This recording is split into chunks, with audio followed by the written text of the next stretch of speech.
বন্ধুরা,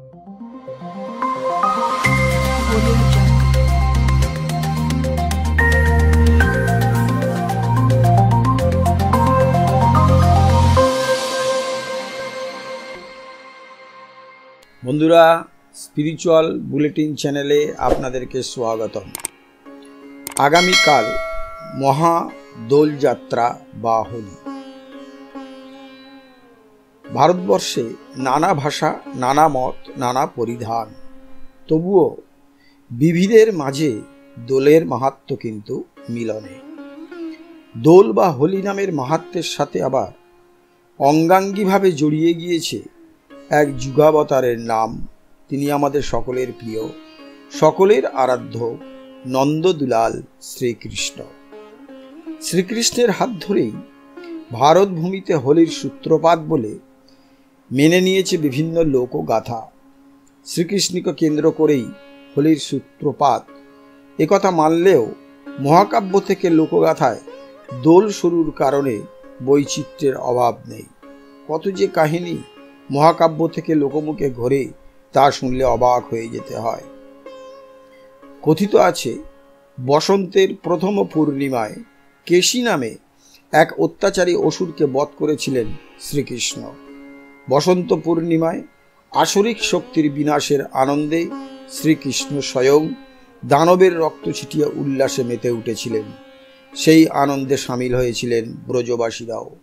তার হাত ধরেই মর্তভূমিতে সূচনা হলো হোলি উৎসবের। আবার আর এক মতে অরিষ্টাসুর নামের এক অসুর বধের আনন্দেই নাকি শ্রীকৃষ্ণের সাথে মৃত দৈত্যের রক্ত নিয়ে উৎসবে মাতোয়ারা হয়ে উঠেছিলেন ব্রজধামের বাসিন্দারা। সেই রক্তরাঙা রঙের উৎসব থেকেই প্রবর্তন হয় দোল বা হোলি মহোৎসবের। দোল বা হোলি যে নামেই তাকে ডাকা হোক, ফাগের বা আবিরের মিষ্টি সুবাসে তা চিরন্তন প্রেমের দোলা দিয়ে যায় মনে। সেই প্রেম কখনো মননের, কখনো বা শরীরী। সেই প্রেম আদি অনন্ত। গোপিনী শ্রেষ্ঠা রাই ও গোপশ্রেষ্ঠ কৃষ্ণের অনুরাগের রঙে সেই প্রেম দাপরে ধারণ করেছিল মনোহর কায়া। রাধা ও শ্রীকৃষ্ণের যুগললীলায় দোল আজ পেয়েছে এক বিশ্বজনীন রূপ। রাধাকৃষ্ণের হাত ধরে দোল উৎসব প্রচলনের অনেক বহুমাত্রিক ব্যাখ্যা পাওয়া যায়। সে ব্যাখ্যায় কোথাও মেলে রাধার অবর্ণনীয় রূপের প্রতি ঘনশ্যামের ঈর্ষার গন্ধ। রাধার কোমলকান্তি শরীরের মাখনের মতো রং নিয়ে নাকি মনে মনে ভারী হিংসা করতেন কৃষ্ণ ঘন শ্যাম সুন্দর। তাই রাধাকে কুৎসিত দেখাতে একবার তিনি নানা রঙে ব্রজগোপনীদের ভূত করে তোলার ফন্দি আটেন। বসন্ত পূর্ণিমার দিন রঙের ঝর্ণায় সবান্ধবে কৃষ্ণ রাঙিয়ে তোলেন রাধাসহ বাকি গোপিনীদের। কিন্তু কি আশ্চর্য, বিভিন্ন রঙের মিশেলে রাধার রূপের ঘন ঘটা তো কমলই না, উল্টে তা যেন আরো শতগুণে বেড়ে গেল। রাধার সেই অপরূপ মনোগ্রাহী রূপ ফিরে ফিরে দেখার আশায় তারপর থেকে প্রতি বছর ব্রজভূমিতে রং খেলার উৎসবে মেতে উঠলেন ব্রজের দুলাল শ্রীকৃষ্ণ। প্রচলিত হলো হোলি। দোল প্রবর্তনের আরেক তত্ত্ব আবার অন্য কথা বলে। একবার বৃন্দাবনের কুঞ্জবনে দেখা হয় রাধাকৃষ্ণের। কৃষ্ণের সাথে কথা বলতে বলতে রাধার খেয়াল হলো তার গায়ে ফুলের পাপড়ি ঝরে ঝরে পড়ছে, অথচ মাথার উপরে তো কোনো ফুলের গাছ নেই। তাহলে এমন অদ্ভুত কাণ্ড ঘটছে কি করে? শ্রীকৃষ্ণ তখন স্মিত হেসে রাধাকে বললেন, দেবতারা নাকি স্বর্গে রঙের উৎসব পালন করছেন। সে কথা শুনে শ্রী রাধাও রং খেলতে শ্রীকৃষ্ণের কাছে আবদার জানালেন।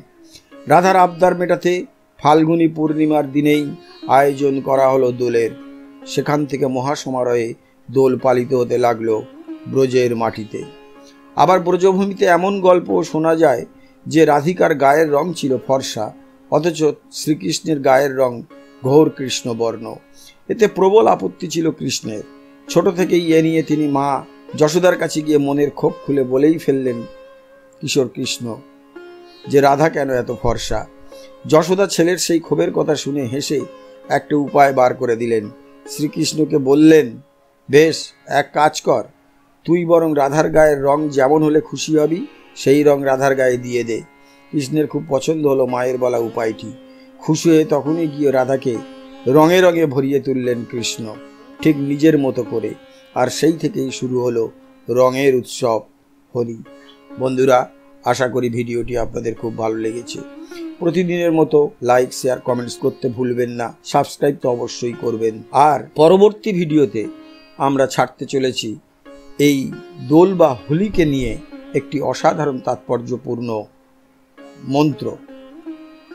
দোলে আবির মাখানো বা আবির দেবতাদের পায়ে দেয়াই হোক বা গুরুজনদের পায়ে কিংবা ছোটদের মাথায় দিয়ে আশীর্বাদ করতে গেলে প্রয়োজন হয় মন্ত্রের। সেই মন্ত্রটি নিয়ে আমরা পরবর্তী ভিডিওতে আলোচনা করব। নমস্কার, ধন্যবাদ।